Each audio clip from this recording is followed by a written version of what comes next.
Hello and welcome to a Ladbrokes Cox Plate Carnival edition of Valley Form. We're here trackside at the Valley and we've got Tommy the resident Rainman joining us from Brisbane. And Tommy, it's a big week of racing, 24 hours of unmissable sport.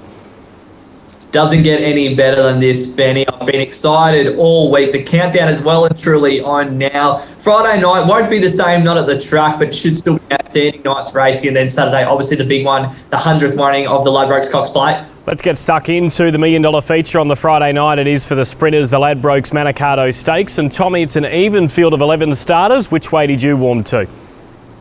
Yeah, it's a pretty open betting race, Benny, with a few different angles to attack this race from. I'm glad Trekking did make the trip down from Sydney because I think he adds some class to the race, and I do have him on top as the horse to beat. First up run in the Moya Stakes was really good behind Pippi there, and he lost no admirers last week when fourth in the Everest. There's no horse to standard of classic legend in this Manikato Stakes field. He's raced really well at the Valley in the past, and most importantly, he's raced well on the quick backup in the past. Last year, he won the Scalacci Stakes and backed up to finish third in the Everest. So I think if he brings his best form, he's definitely the horse to beat here. My danger is at a really nice price. Vella at $13. She's absolutely flying this mare, and we know that she absolutely loves the Valley. She showed her class when she won the Goodwood won the Robert Sangster Stakes over 1,200 metres during the autumn, and she's since gone on to run really well, won the McEwen Stakes, and then wasn't disgraced at all in the Moya Stakes.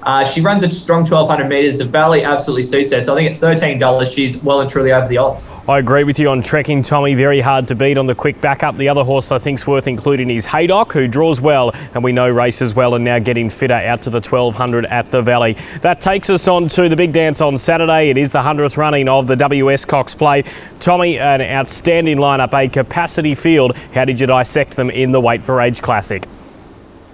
You can make a case for about 8 horses in this field. It's a Cox Plate with a lot of depth this year, Benny. Really looking forward to it. I'm with the internationals, though. I've got Armory on top, currently $5.50 with Ladbrokes. Horse with a similar profile to Aidan O'Brien trained Adelaide when it won the Cox Plate, but it might even be better performed. Finished third in a really high rating edition of the Irish Champion Stakes. It just looks like a horse that is really suited to Australian conditions. I think Aidan O'Brien now knows exactly what type of horses he needs to bring to Australia to win our major races. I think Armory looks really well suited in the Ladbrokes Cox Plate. I think it looks a sort of bomb-proof horse, can settle anywhere really and still reel off an effective turn of foot. So I think it's definitely the horse to beat. I think a horse that's been sort of forgotten by the market, Aspeter, is at really juicy odds. It comes out of a York Stakes in Europe, which was a really strong win there, and a race that generally does prove to be a pretty strong form reference heading forward. So I think you're getting about $17 with Ladbrokes at the moment, which I think is well and truly over the odds. Another horse just quickly is Magic Wand, I think at $26. We've seen her race well in Australia before. Another one that's over the odds. I think you tipped her last year from memory, Tommy, in the big one.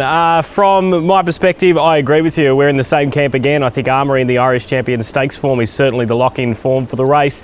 Arcadia Queen, the weather's going to be the dependent one there. Check out our track report with Marty Simon, which will go up on our socials. But if it's a dry track or it's not a heavily deteriorated track, I think Arcadia Queen is going to make her presence felt. Righty-go, Tommy. We want to find the best bet on both Friday and Saturday. Let's go through them. Where should punters be putting their investments over the two-day carnival?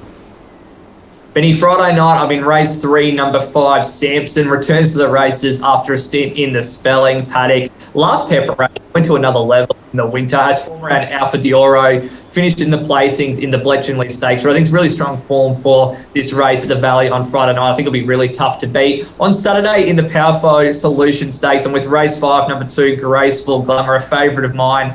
She won on Ladbrokes Manikato Stakes night last year at the Valley, just went straight to the front and ran her rivals ragged, which I hope we see her do again on Saturday. She wasn't at her best in the stock stakes on Moya Stakes night, but last night in Sydney, the Egg Stakes, she returned to a semblance of her best form, and hopefully she'll be at her front running best on Saturday. There you have it, punters, straight from the resident Rainman from Brisbane. All the very best. Hope you find plenty of winners over the Ladbrokes Cox Plate Carnival.